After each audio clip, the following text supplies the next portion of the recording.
let's get started. Do you want Okay. to dive right into it?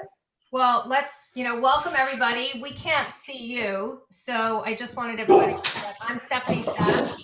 Welcome to Ldny, New York, and this wonderful Earth Day event where we have some amazing women with us who will do a wonderful job of introducing themselves. But we have Elizabeth Ryan. I'm saying this as I see it on the screen right now. So Elizabeth Ryan, Karen Washington, Marina, is it Marchese? Is that how I pronounce it? Marchese. Marchese and Angela Miller. And Diane will introduce herself as well. I am a culinary nutritionist and author of What the Fork Are You Eating? And I've been part of Ldny for 3 or 4 years now, and part of the Green Committee for that long as well. So I am here with Diane, moderating this amazing panel. So over to you, Diane. Hi, everybody. I'm Diane Henderiks, registered dietitian and chef. I have a show on Roku and Amazon called Fresh to Frozen and Back, where I teach how to prepare fresh meals, bring them back, freeze them properly, and then bring them back to the table at a later date. I'm located down in the Asbury Park, Jersey Shore area. So I'm very excited to be here with this fabulous panel. And what we're going to do is we're going to start with a general question for all of you. And then we're going to lead into a few specific questions for each of you. And for the sake of staying on track and time, you're going to have up to 4 minutes, 5 minutes for each question. And at the 3-minute mark, either Stefanie or I will let you know. We'll do a little timer just so we can kind of keep this as close to an hour as we can. So you're all just amazing women, and it's really, we're focusing on the COVID-related challenges that the women farmers are facing, managing their farms and their businesses. So the first question, Stefanie, do you feel like we should go in the same order that we're doing with our questions? So start with Karen? Yeah, we can do that. Absolutely. Okay, so the first question is just to please offer us a brief description of your farm business and the mission pre-pandemic. What has changed for you, for your community, and for your customers, since then? Just like an elevator pitch, a couple of minutes. So Karen, let's take it from you. And if anybody wants me to restate the question before their turn, I'm happy to do that. Yeah, hi everybody. My name is Karen Washington. I'm a farmer. I tell people I grow food. I feed people body and mind. I've been growing food for over 30 years, starting with community gardens. And now I have a 6-acre farm up in Chester, New York with my farming partners, Jane Hodge, Michaela Hayes, and Lori Clevenger. We bring our I guess part of our mission in terms of food and social justice with us. We grow vegetables and culinary herbs and flowers, but our main objective is to make sure that everyone has access to our food. I grew up in a low-income neighborhood. I still live there in the Bronx, and out of 62 counties in New York State, the Bronx ranks 62 as the most unhealthiest county. And so our mission and our vision as a farm is to make sure that the food that we grow is intentional and that everyone has all aspects of our food. The fact that we are 4 women, we are a for-profit farm because of the fact that we want to make farming profitable. We bring our skills and our intentions from urban areas up into a rural setting. So initially people made fun of us when we were making raised beds, but we have this sort of mantra that we traded our Metro cards for our tractors. And so we still have a connection to our community. Every summer during June to August, once a month, we invite our community to come up to our farm and do a community work day. During that time, they come up to see the farm, but also they participate in understanding the nuances about growing food and where food comes from. We're very particular in terms of understanding the ancestral lineage of our farm. The Lenape people were there before us, and we make sure that we do a ground ceremony so people understand that. We also talk about the issues of farm, food and farming, and the fact that food has been racialized in our community, and we make sure that people have a voice in terms of asking questions about how the fact that 4 farmers are now farming, because 4 of us are women, 3 of us are LGBTQ women, and 2 of us are Black. So we run the gamut of diversity and inclusion. And a lot of times we also run the gamut of people feeling who are once ostracized, feeling that they can come to our farm and feel comfortable. We pride ourselves at being a healing farm. And so when elements of tragedy, such as today, thank goodness, justice was served, Black Lives Matter, all lives Hooray. matter, that Hooray, the farm hooray. will be open to celebrate that. So that's me as Karen Have you Moore. noticed any shift since the pandemic? Yes, I have. You noticed definitely, first of all, we had to wear masks, 6 feet distancing. We didn't have as much as a variety of people come up to the farm. A lot of stuff was done on Zoom, but we still were able to pick up the pace and deliver food to the most vulnerable populations in the city and in Chester. So we were able to do that.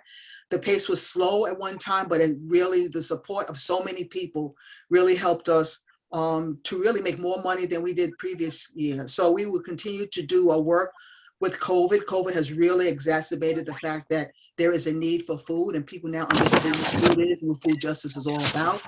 And so we are working to continue to make sure that people have access to food that is healthy, that is local, and that is culturally appropriate. And that's my 4 minutes.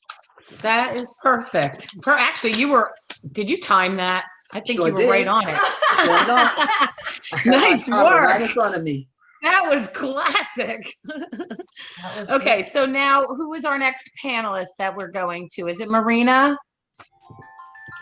I think well, we'll go right to you, Marina. So just a brief description of your farm business and the mission pre-pandemic and what shifted for you and your community and your customers since. Well, first, I want to say thank you for having me. I'm really honored to be part of a group of badass women. So I'm really excited. So anyway, I'm the founder of Red Bee Honey. We are located in Weston, Connecticut, about an hour outside of New York. And I come from the arts. So my business started as Red Bee Studio, and I had a career as an illustrator and a designer. And I also traveled around the world. And when I left the city and came back to Connecticut, I needed a hobby, and I happened to meet my neighbor, and I became a beekeeper. And so beekeeping started as a hobby, and slowly it took off. It started to take over my life, and in a good way, but it also connected me to nature. And I had not really grown up on a farm. And today I'm a farmer. I'm a bee farmer. Red Bee, we have a edible and ornamental gardens. We have chickens.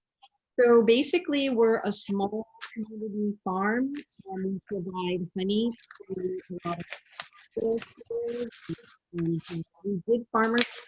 Marina? Marina, we're having an audio We can't issue. hear you very well. Can you hear me now? It's muffled. Sort of. It's very muffled. I think you're frozen now. Yeah.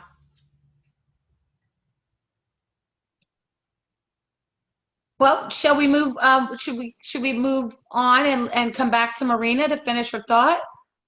Yeah, I think so. Just because we're frozen here, and she may have to log out and log back in. Okay, so let's move to you, Elizabeth. Hi. Hi. Can you just offer us just a little description of your business and your mission and how pre-pandemic and how it's changed and shifted? I have a, shall we go back? Oh, wait, is Marina? Oh, here's Marina. Okay. Gosh, Okay, perfect. sorry about that. We had a Oh, bad that's much better. Much better. Okay, so basically Red Bee Honey, we provide honey to wholesale stores. We have an online business. We did farmers markets for many, many years, and then slowly the business just kind of rolled over to wholesale. I think there was a big demand for local honey as farmers markets started opening up, and then the whole the whole issue around disappearing bees became very mainstream, and the general public became very interested in bees and honey. And my mission really is to bring education on pollinators and honey to the food community and just the general public. So before COVID, we basically sold online, and we had a lot of people would come by appointment and pick up, and we do some events here, community events. But when COVID kicked in, our online business really picked up. A lot of people didn't want to go out, so they were ordering online. And all of our stores and restaurants that we deal with kind of shut down. So that end of the business really changed. But I noticed that a lot of people were buying honey. They were buying pollen and something called propolis, which is produced by the bees. And I saw this sort of a panic of everybody wanted honey because of sort of the medicinal benefits, which was really quite interesting. So there was a big surge in sales of honey and bee pollen and those, other products making their labs. So I can't, a little bit. I can't hear you, Marina. Is it just me, Stefanie? Are you having audio issues with Marina? I can't hear her as well. Yeah. So, I can hear a little bit. It's not like it was lost, but We just lost the last like 30 seconds of it. You know, we got the bee pollen. She's frozen again. So we got the bee pollen and sort of the shift of the business we heard. People are buying honey for medicinal properties. That's what we heard. I think we lost her again. We can't hear anything now. So I could see Oh. you. Now we can. Oh, we just did. Okay, I could see you guys and I can hear you, so I'm sorry. I guess the connection's just really bad here. So basically now we see a lot of the restaurants and the stores are opening up, so our wholesale business is kicking in, and we're looking at having some of our tours, our apiary tours this summer, outdoors, maybe men, and we do a lot of honey tasting and educational events. Good. That sounds great. All right, but we have some other very good questions for you too. So that's really a wonderful summary of what you're doing and what you've experienced throughout this pandemic here. We're going to move to Elizabeth now. So Elizabeth, back to you. Tell us about yourself. Okay, so I've been doing this for over 40 years, and we own one of the founding farms of Union Square Greenmarket. I'm from a long line of farmers. My mother grew up on a farm in Iowa. And the farming legacy extends for, millennia back in Europe. Our kind of views are, we didn't want to be a big industrial farm that exploited the employees and did bad things to the environment. We were determined 40 years ago there had to be a better way. There had to be shared prosperity.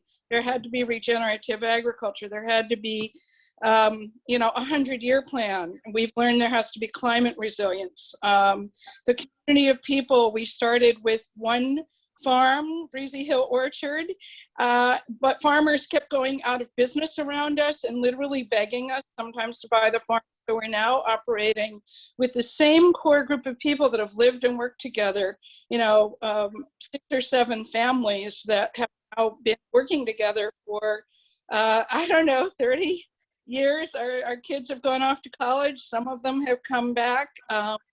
We're a diversified community that's about 1/3 people like me who are, went to college and have some ag background. 1/3 of folks who are mostly from Oaxaca who live and work at the farm. And we're in the process of activities in the business. And then in New York, our kind of community are Tibetan, and our farming operation, which has 5 farms, 20 farmers markets, 3 orchards, 2 chicken farms, a hard cider, a bakery. So we're a fairly insanely robust, diversified, vertically and horizontally integrated business. And just to quickly answer the question, COVID hit us hard. We thought we were prepared for anything. It was a total reaffirmation of everything that we've done and believed in. We were always being diversified. Wow, who knew that our markets would collapse in New York? Who knew that employees would be able to come to work? Who knew that people would get sick who worked for us, were in our community or in our families? We had a lot of COVID immediately in our circles, and several deaths. Oh boy. Our driver lost family members in New York and lost others. But you know, we're also resilient, and it's been this incredible reaffirmation. So Union Square is down 75%. Our sales were down $1.3 million. That's a lot of money, more than half of what we make. I'm sharing these with people a context, but up here, we're thriving. People are coming to the farm. They are relearning all these skills. They're cooking again. It's unbelievable. And we're kind of heroes because we grow food and we welcome. So it's been a really kind of year because on one hand, there's been some, you know, pain, but on the other hand, there's been some bubbling up of, you know, of new business up in the Hudson Valley. We had 20,000 people, even COVID, come through the farm last year. That's a strong number. So I'll give you the rest of my, I think I'm over 4 minutes. How am I doing? Oh, you're good. You got 20 seconds, so you're good. Nice work. I'll leave it for round 2. Okay, great. Thank you so much, Elizabeth. Angela, tell us a little bit about your farm business and the mission pre-pandemic and how COVID's changed everything. Right. I want to say thanks for inviting me, and it's beautiful to meet other women farmers. Consider Bardwell Farm started up in the year 2000, and we knew that the history, being history buffs, we learned that it was the first cooperative dairy in Vermont starting in 1863, when men were away at the Civil War and women were running the farms and raising the kids and doing everything women have to do. Right. And so a man named Consider Stebbins Bardwell, owned a large tract of land, and the Industrial Revolution was starting, and he kind of invented the idea here of having the local women farmers bring their morning milk to this farm, and he had a cheesemaker making big wheels of, I think, cheddar. And every 2 weeks, there was a railroad that ran trains through our property down to Albany and Boston and New York, and they would meet the train and put the cheese wheels on the train, and thus enable the local farmers. There were 33 dairy farms on our road. Now there are 5. And it allowed the local farmers to tend to their crops and their cows and not have to also manufacture their cheeses. And well, let me just segue. There was a farmer 1 mile down south on the same road named Flower Kinney or something weird like that.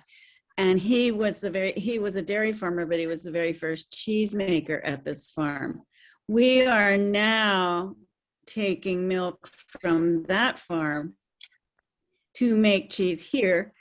Those heifers pasture on our land, and his cows and our goats all share the same grasses from our land, with the idea that this is sort of a perfect cooperative relationship.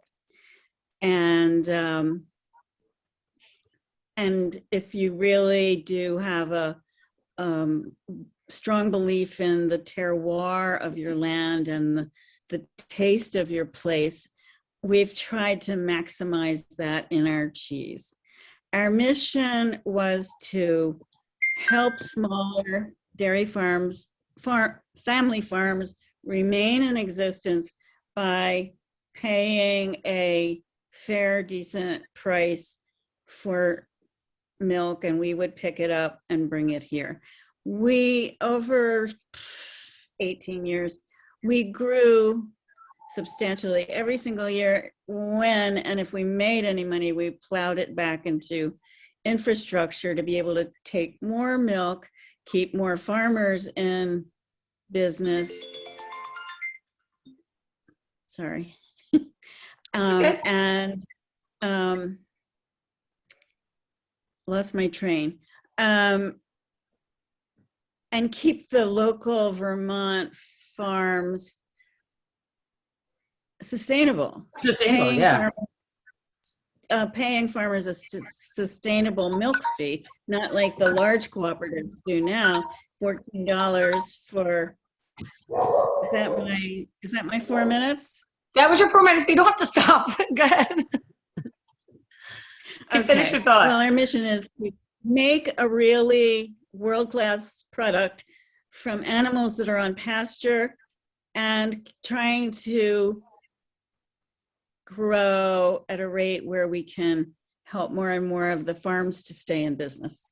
Perfect, because that's actually part of one of the questions that I have for you, actually. So, great. Thank you so much, Angela. Now I'm going to turn it over to Stefanie, and Stefanie's going to start, I think, with Karen, right? Yes, Karen. And I just have to say that to be able to have a conversation with you, Karen, and ask you these questions is a bit of a dream come true, because I've heard you speak so many times, and I so value who you are and what you do. And through Grace Communications, Diane Hatt, Scott Cullen, and all those people.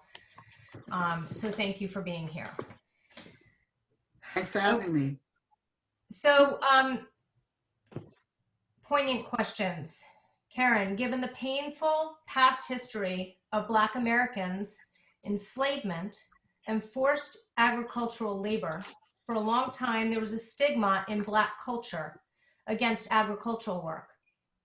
Yet food is vital to communities, and becoming a farmer has become more respected and even trendy among youth. How is the narrative about growing food changing in Black culture? Where do you see it going, and how would you like to see it develop for a just food system?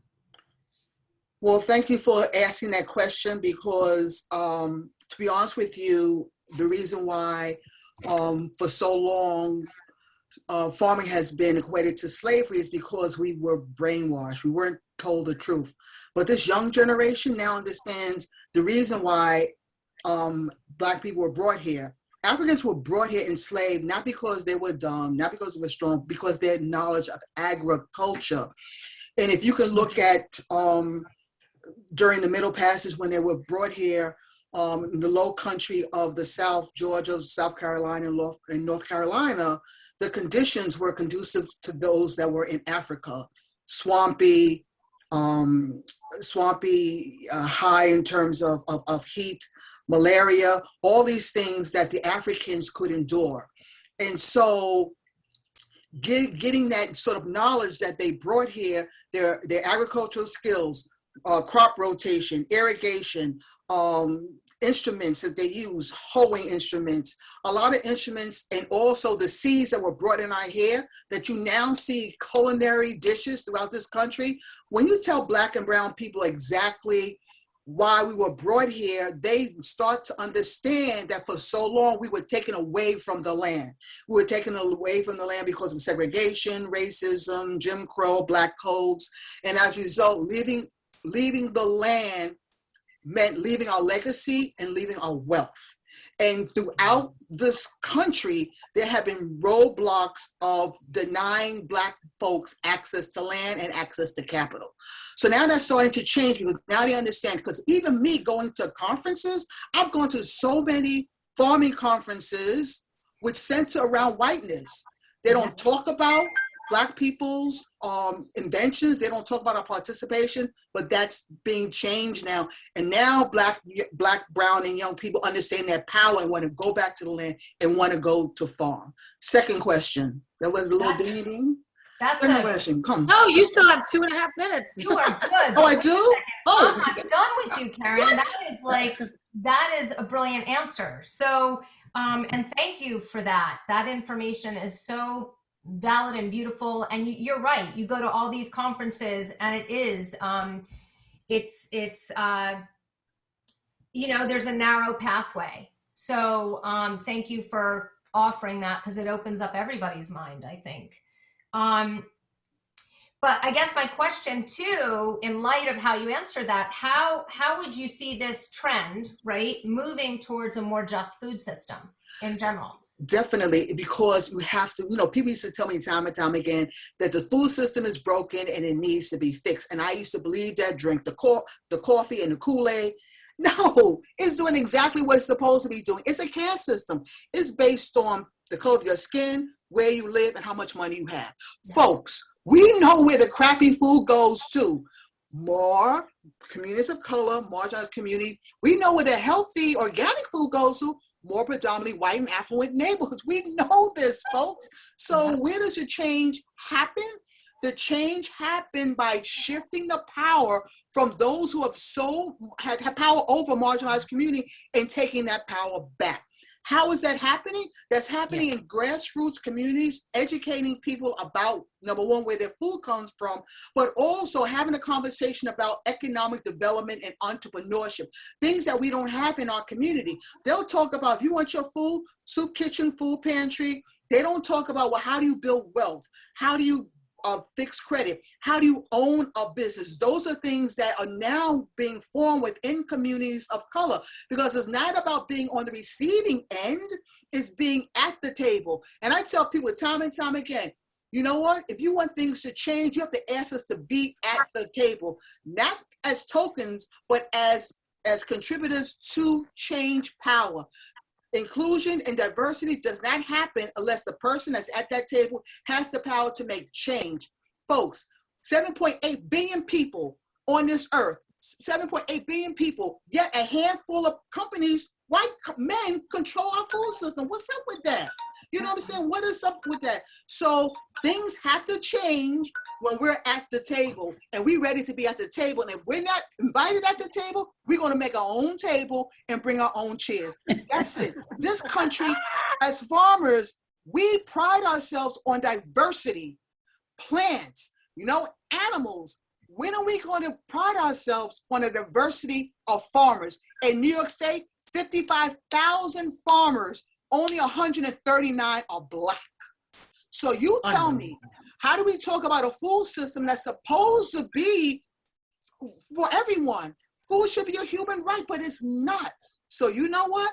Things are going to change. And again, it cannot no longer be top down. Politicians, everybody knows what the problem is, but the solution has to come from the community at large. They have to be given the power to change things. Now, I tell people with power, you got three things. Either you're going to give it up, you're going to share it, or it's going to be taken away from you. This country is changing. 20 years from now, this country will be a mixture, a cornucopia of so many different ethnicities. And so now is a time for us to start having those hard conversations, especially those with power and privilege, to jump on board and not be afraid about helping the people who are at the bottom. Because when you help people at the bottom, you in fact help everybody. You help the Black and brown farmers at the bottom. You help all the farmers. And so that's what I'm trying to get across, because people have a feeling with power and privilege, like when you give to people who are poor, that it's taking you have people are taking something away from you. And we have to get at that mindset. No, when you help those less fortunate, you help us all. And when we start to think about that, things will change. I'm ending, I'm finished, I'm done. You, I she love still it. has another 2 Can minutes. I have another question for you, though. Do you mind? No, enough. Give me my 2 minutes. Go. Okay. Well, we don't want you to stop. I got like 5 minutes left with you. So, Go. yeah. So I guess, the other thing too, you touched on this in what you were just speaking about, but are there any specific ways that you're advocating right now that makes it easier for Black farmers to buy or lease land? Yes. As a matter of fact, we've had numerous meetings with the Commissioner of Ag, Richard Ball, sitting down and talking about the fact that things have to change. Commissioner, you're not the commissioner of the white farmers or the Black farmers or Latino. You're the commissioner of all the farmers. You know for a fact that there's a deficit when it comes to land ownership and businesses for Black and brown people. So things have to be done. Things are being changed because of reparation, a word that people don't want to hear and they fear. But people are starting to understand we have an aging population. The average farmer is 65 years of age. Their children don't want to go in and work on them fields, but you have a population of people that want to do that. So now you have farmers who want to see their land legacy into the hands of farming and not into development. So the conversations are happening. Things are starting to change. We're trying to reach now with the governor too, asking for $9 million. $9 million, yes, $9 million are tax money to go into programs to educate, not only in terms of educating people how to grow food, but think about land acquisition, think about distribution, think about all the aspects along the food chain that is necessary to grow this economy. Right now, the average white farmer makes $41,000 a year in farming, the Black farmer minus $910. And again, that's why I'm out here to bring to the forefront why I'm so passionate about it, because this is America. You know what I'm saying? And so if you don't know what the problem is, how can you find a solution? And one last thing, I tell my white allies, when you see injustice, you must speak up. We cannot do this work alone, and I can't fix your problem, but I need you, especially white women, to step up and shout out, and when you see injustice, say something. Silence and complacency has killed this movement. I'm done. Amen. Amen, Karen. And I will tell you, I stand with you in all that I do professionally to support and to learn and to push this forward. So thank you for all of that. Thank you graciously. Thank you, Karen. Thank you, Karen. You're a hard act to follow, girl. But Angela can do it. So we're moving over to Angela. You told us, obviously, that your farm has a rich history. You were one of Vermont's first dairy co-ops. Now, in recent years, we've seen the economics of the dairy industry forcing consolidation and loss of family farms. How are you able to use your innovations and strategic thinking to address these issues? Well, as I said, we're trying to work with local family farms to help them stay in business. We were fortunate to buy land when it was a lot cheaper than it is right now. And we've pledged all that land to perpetual grassland, so it can never be developed. And we are, we encourage interns and young farmers. And in fact, I'm on the board of the Vermont Cheese Council, and one of my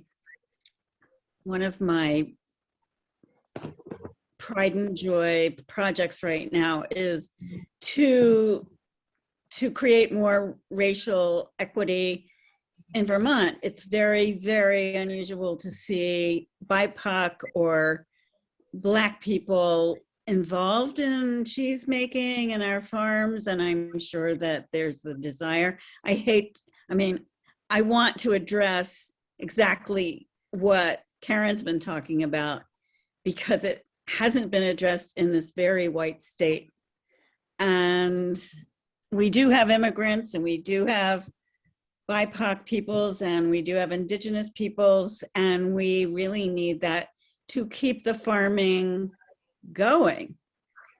I mean, I had people from a family from Syria who were refugees, and they needed work, and they were the last family allowed into Vermont before Trump stopped it all.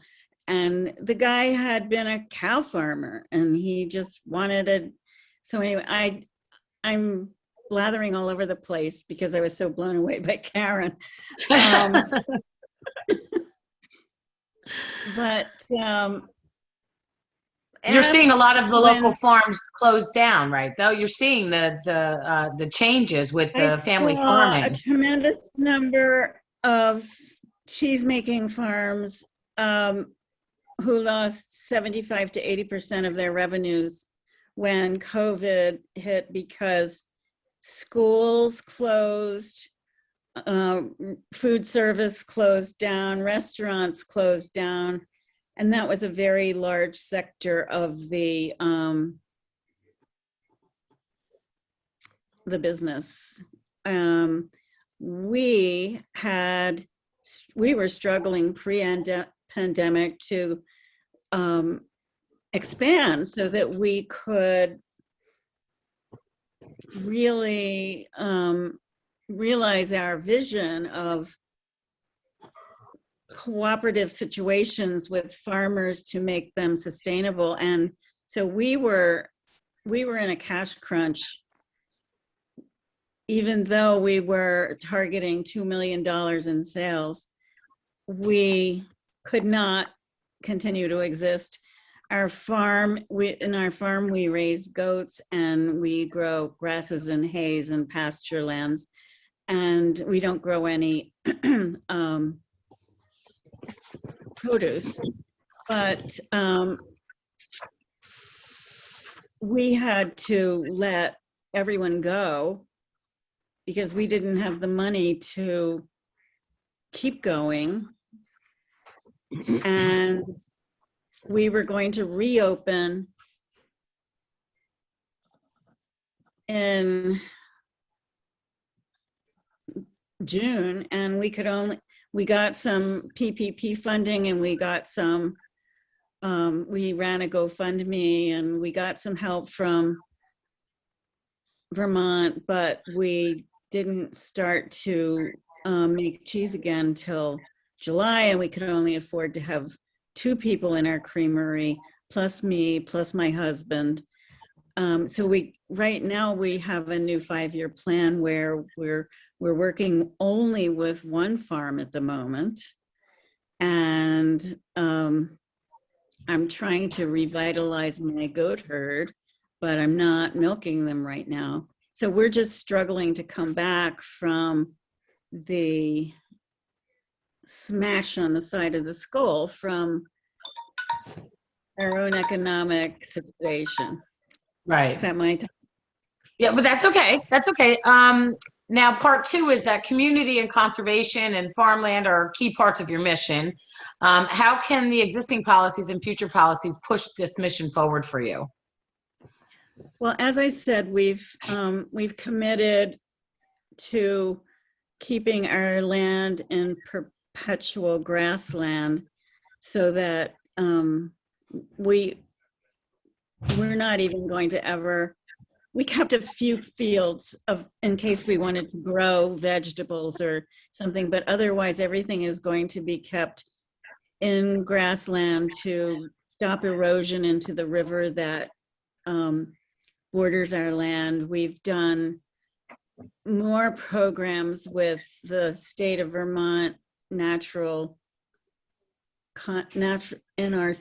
natural Resource Conservation Service, to create, to take away the berms that kept the river going straight and to break them down and let the rivers wend their natural way, to create barriers and plant native trees and native berries for native birds. And in return for that, we got some fencing, and we have had more points for conservation efforts in Vermont than any other farm. In fact, we were the first ones that got this grassland reserve for West, we're east of the Mississippi. That's fantastic. So my husband who loves, I mean, we both love conservation and sustainability. We have pledged not to allow any development on this land so that it can always continue in farmland in perpetuity. And we're getting on in years, so we have a new 5-year plan, and we're hoping to leave it to a younger group of people who share our philosophy.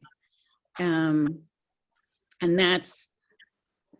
there's a very tight 5-year plan to get us stable again and keep our farm vertical.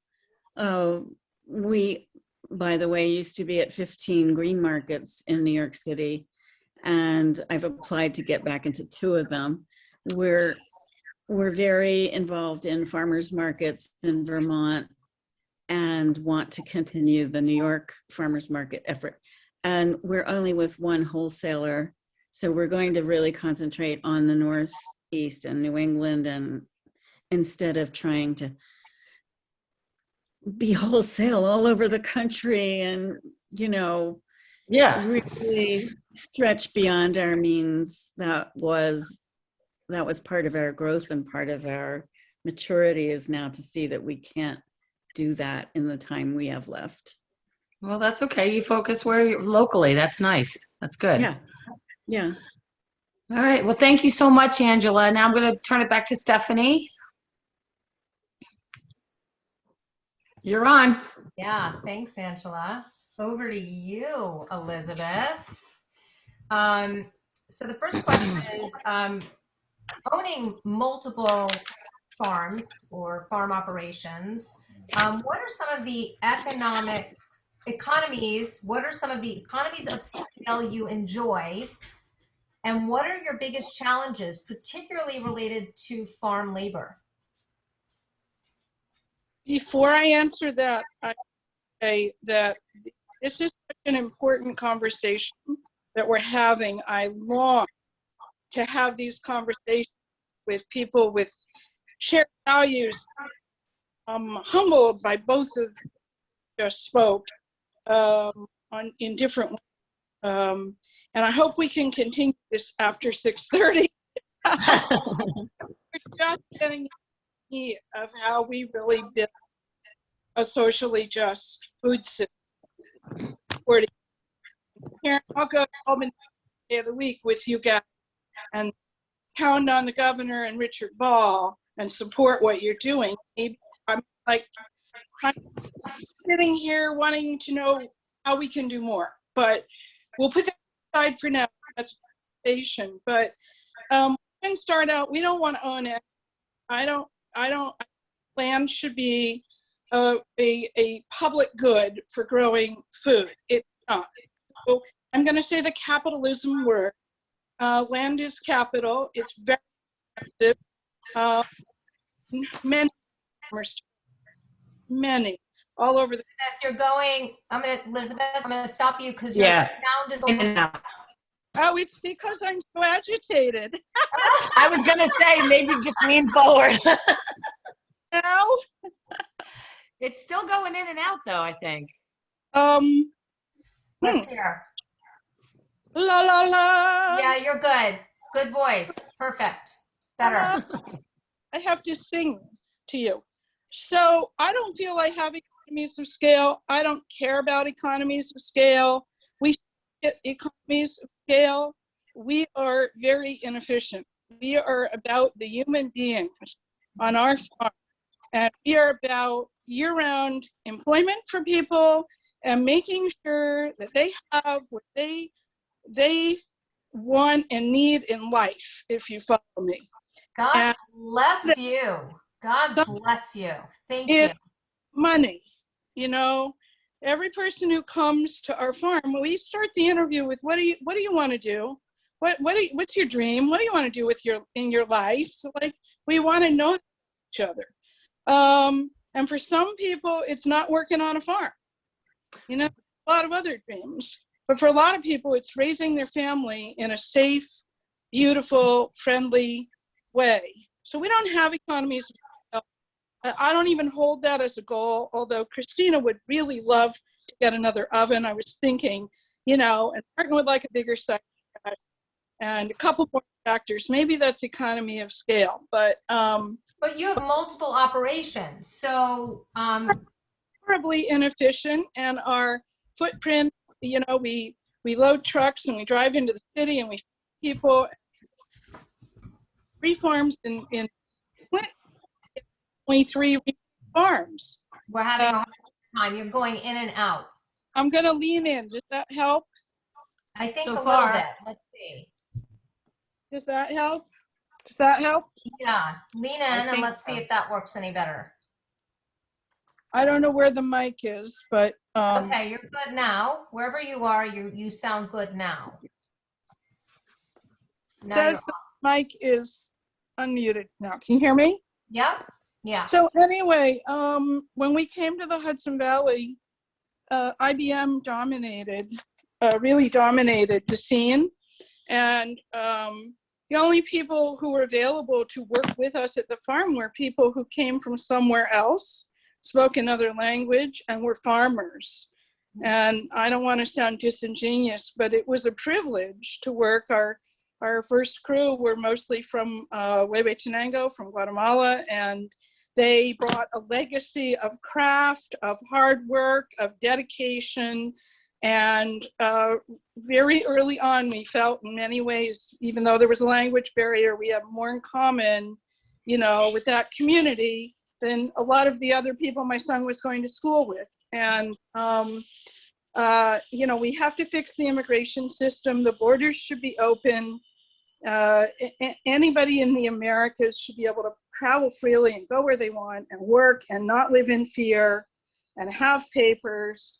I mean, that's, to me, I mean, there's a whole host of Green New Deal, green programs that we need. Farmers need capital. You know, it's a very challenging, and maybe I'll address this to some of my other speakers.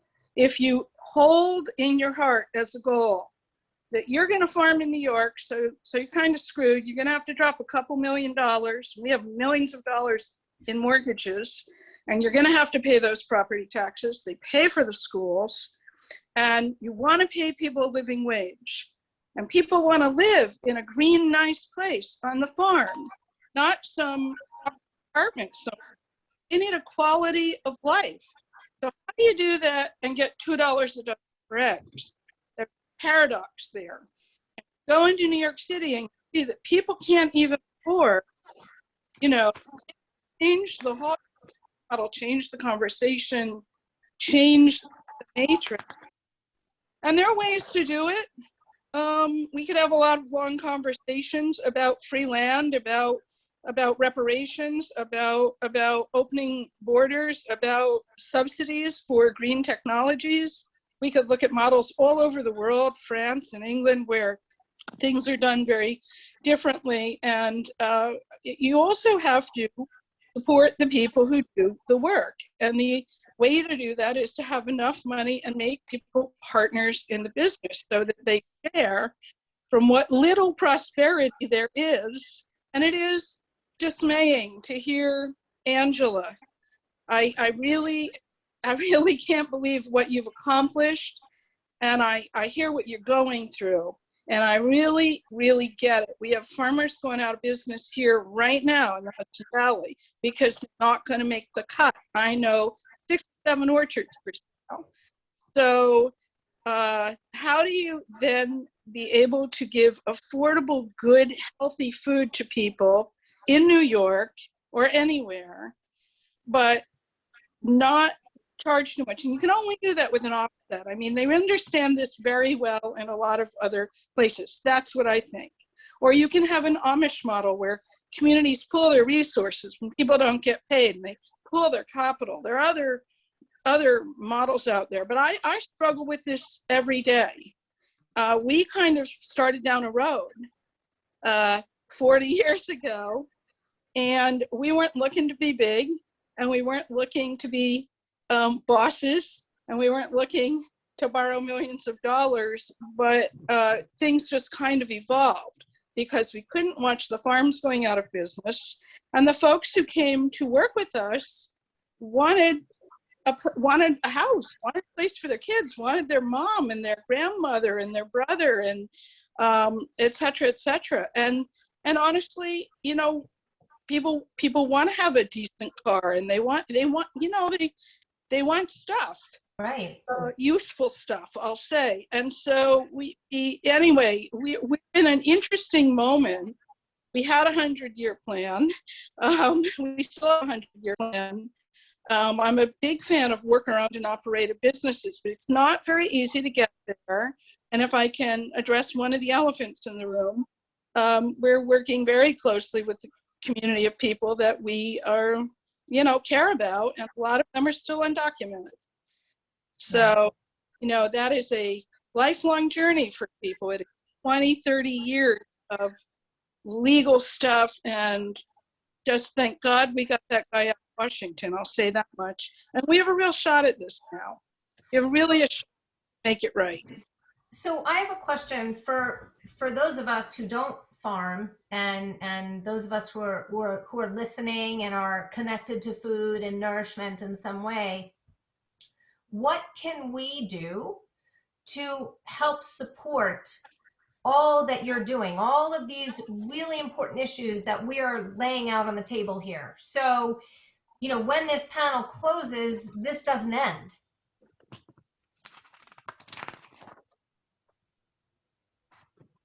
Are you asking me? I'm asking you, in light of you know, there's so many different facets of On the micro level, and I think some of you may know Grace Young, our great friend and colleague, who's trying to support businesses in Chinatown. And she's, you know, her simple thing is go there and spend your money. Go there and spend your money. You know, just, I mean, that may sound crass. At the end of the day, that's part of it. Spend money. And you know, just go to the markets. Our Union Square has declined 75%. Can you imagine? It's not even worth going there on a Wednesday, but we still go.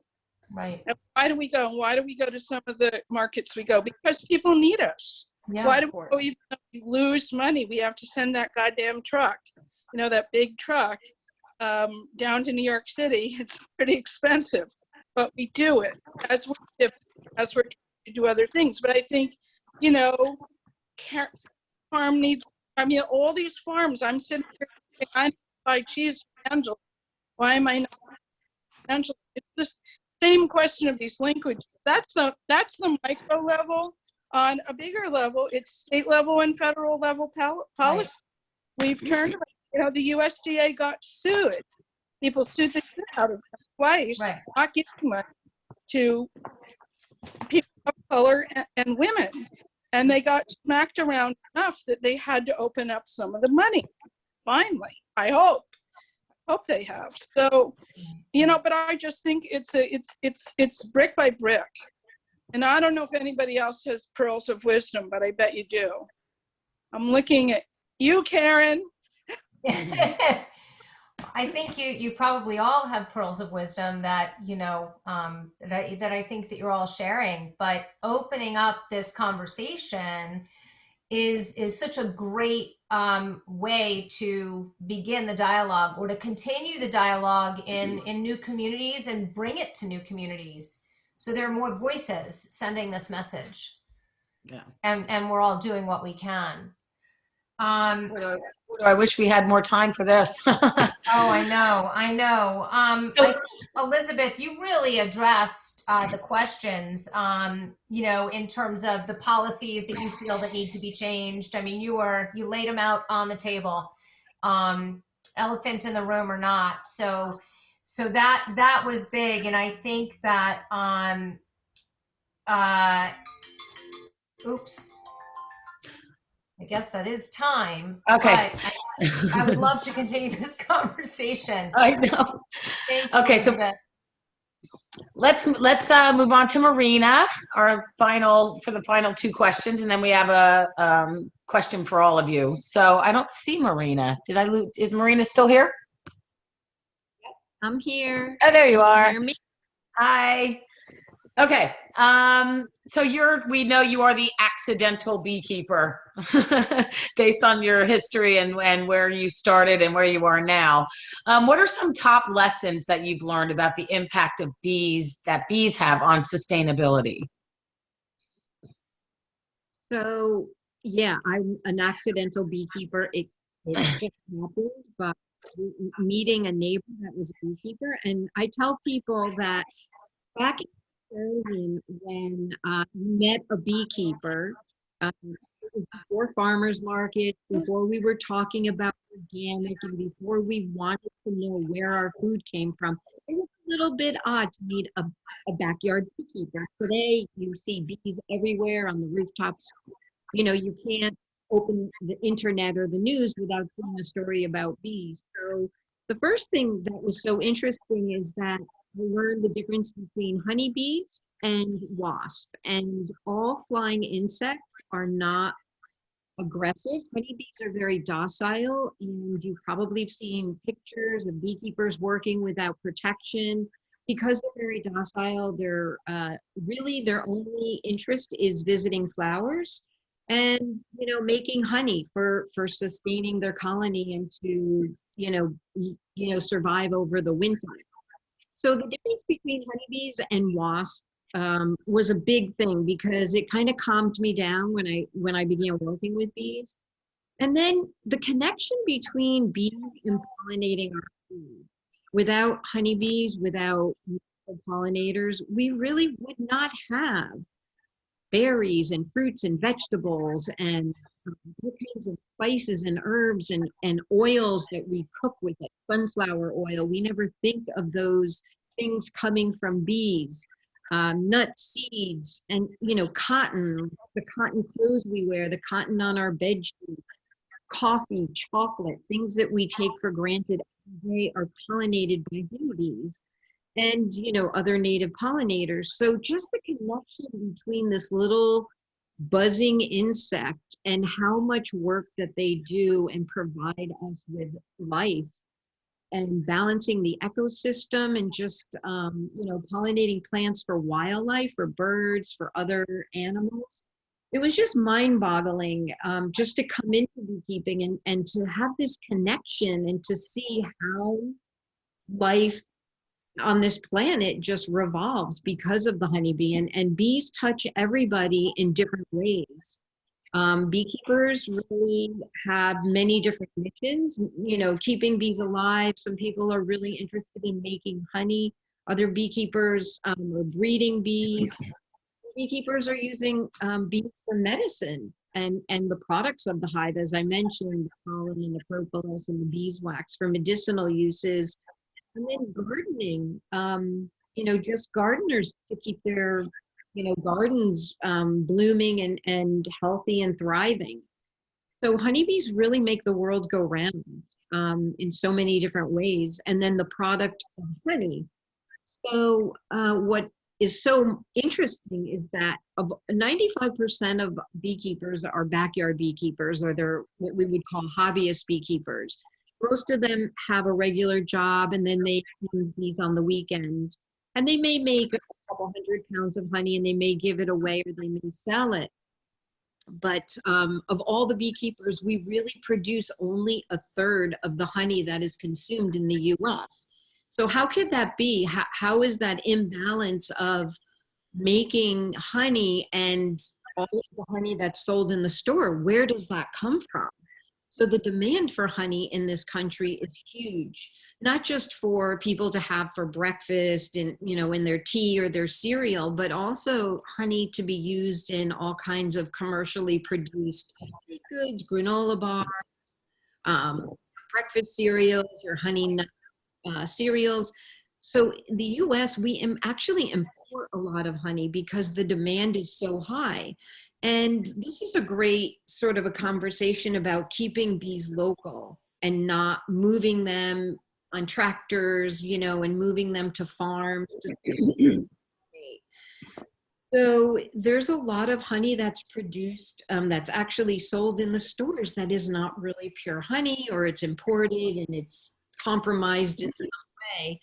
And when I meet people that say, oh, you know, I don't really like honey, the first question that I ask them is, what kind of honey have you had? Where do you buy your honey? And they'll normally say, oh, in the grocery store.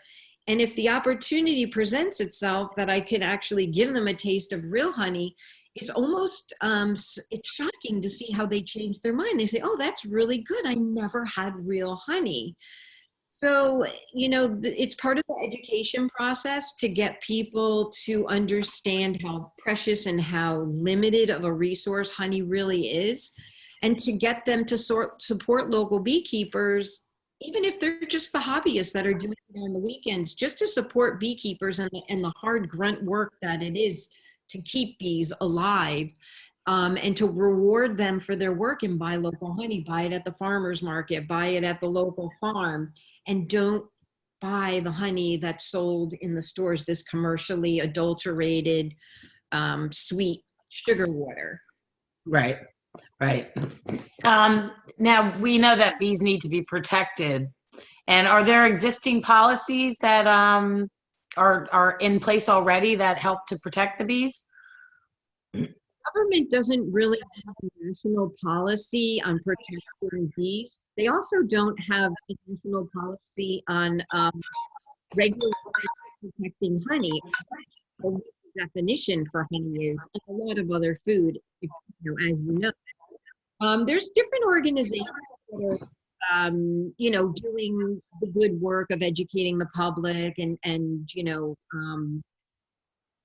investing in more pollinators and more, you know, educating basically the public, really. And there's a bunch of small organizations that do this educational outreach and get people to be aware to use less pesticides and don't spray and don't mow and blow and you know, don't get rid of the you know, the dandelions and the clovers and things that we call weeds or that we're told are weeds. Very important you know, sources of nectar and pollen for honeybees and all pollinators. So educating the public is really the biggest challenge, I think, for beekeepers and anybody that wants to protect pollinators, is really educate the public. Please plant as many nectar and pollen bearing plants and trees that are going to bloom from the early spring throughout the summer to the fall. And then also, like, don't spray, and then, you know, maybe unlawn. I know it sounds really radical, but lawns really serve no purpose. Nothing there except a pretty green carpet. There's nothing there that supports any kind of wildlife, pollinators, or anything. So getting people to do those little things is a big step in the right direction. Like throwing some wildflower seeds in your yard or something, right? And some of the neighbors come by and they're horrified when they see we have clovers all over the place, and I couldn't wait for the first dandelion to pop up. But you know, there's a sense of satisfaction when you're out there and you see the bees on the flowers, and you see, Right. you know, happily rolling in the pollen and sucking up the nectar. And when your bees and your colonies are really healthy and thriving, there's nothing better. There's not a better feeling in the world than knowing that, like, your bees are happy and healthy. Yeah. And do you see a positive future for bees? I know they say that, you know, bees, human life is going to end. We won't have disappearing bees where there'll be a time where there won't be any bees. There's just too many industries that rely on honeybees. And there's too many people that are studying them and breeding them. There's a lot of new beekeepers that are breeding local bees. And it's all really good. I think the public awareness is the biggest thing that we see positive. We have people participating in things like pollinator pathways.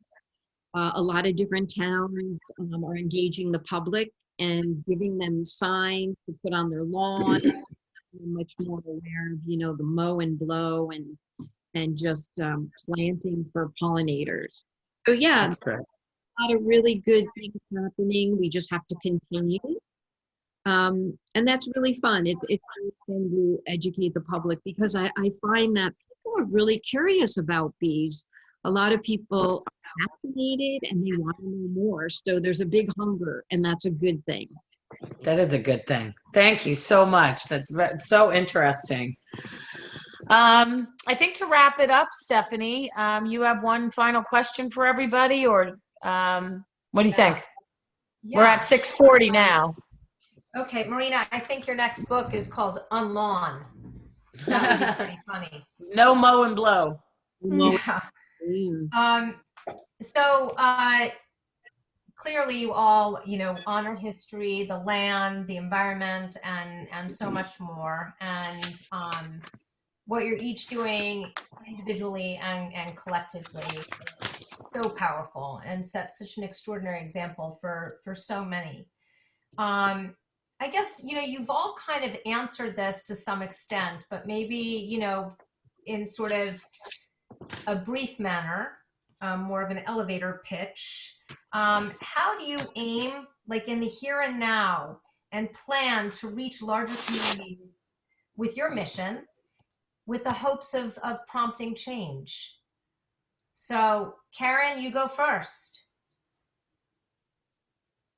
So I always tell people not to fear the truth. I come from a place of love, and the truth will set you free. So what I do as an agitator or an activist is just fight for the right that food and water are human rights, and just go basic with that. I mean, my intention is not to scare people or not to divide. My mission is to tell the truth so that people have a chance to make hard decisions, because right now, folks, you know, we are in a world of untruth and lies, and people are gullible and believing that. So for me, I'm going to just stand on that, just tell the truth. And, you know, it may rock some boats, but you know what? The truth will set you free.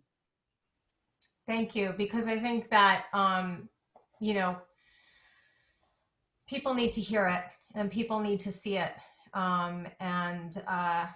You know, the only way to the other side is through, as far as I can see it. So thank you. So just keep telling the truth. That's critical.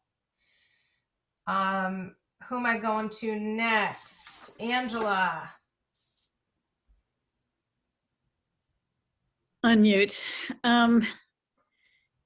Thank you for this. My goal for the future is to create stability for this one farm and our network of farms, and to become a messenger and a catalyst for inclusion and diversity of population, and just keeping a clear eye on good food, nutritional food, and feeding the community, and letting the world know that that's the most important thing we can do for our bodies and our minds right now. Thank you. And for each other. Yeah. So thank you, Angela. Elizabeth, on to you. To be honest, I think my farm community, I don't think we do a very good job of communicating the message anymore. We did in the early years. We'd go to Union Square and hang up these long handwritten, you know, signs, and every time there was some important thing, we'd try to engage people around it. And we're bigger now. Last year was a bit of a struggle. We're tired. I think I can say that. We're tired. Still getting through it. We're having a beautiful early spring that's tremendously challenging if you're a fruit grower. So far, so good. It's bloom. It's really beautiful. But I think we need you guys to help us frame and amplify the message. I think some people call that a movement, but and it's become hard for me, honestly, because we touch so many people. We have a great forum, and some people care, some people don't care, some people are listening. I've been doing this now for 40 years, and I always used to say to people, do you want the long answer or the short answer? They never want the long answer. They want the short answer. And then they want an action plan. And they need an action plan. I do think we all have to congratulate ourselves on winning this election. We've been living in fear for 4 years, the farm communities that I'm involved with. And now people can come back out again and start to rebuild things. And that's a process we need.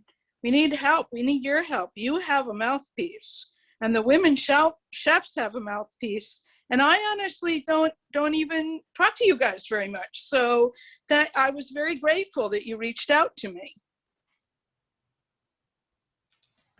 I'll be a mouthpiece for anybody.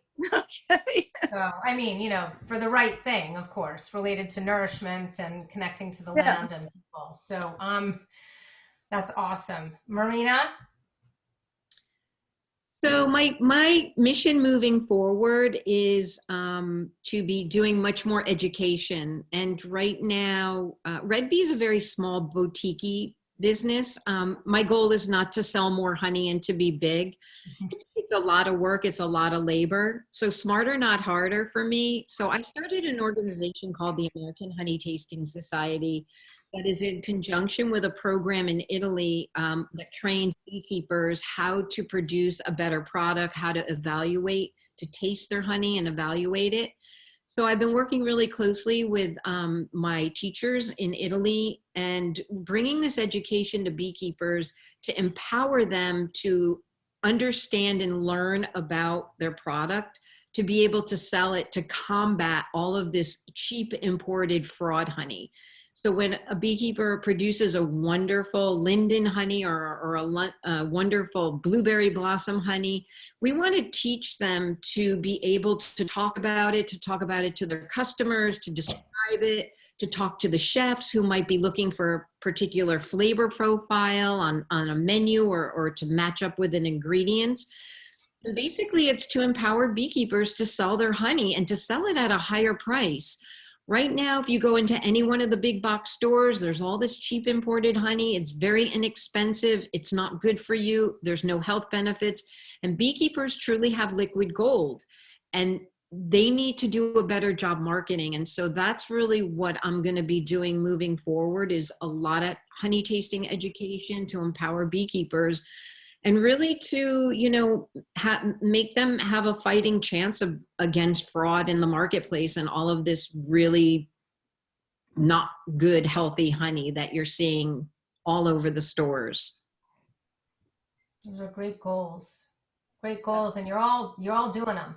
So you're all walking the walk and talking the talk. And I just want to say on behalf of Ldny, how grateful we are to have all of you. And I think it would be fair to maybe open this up to 10 minutes of questions, if everybody is okay with that. Are you guys okay with a couple questions from the people viewing?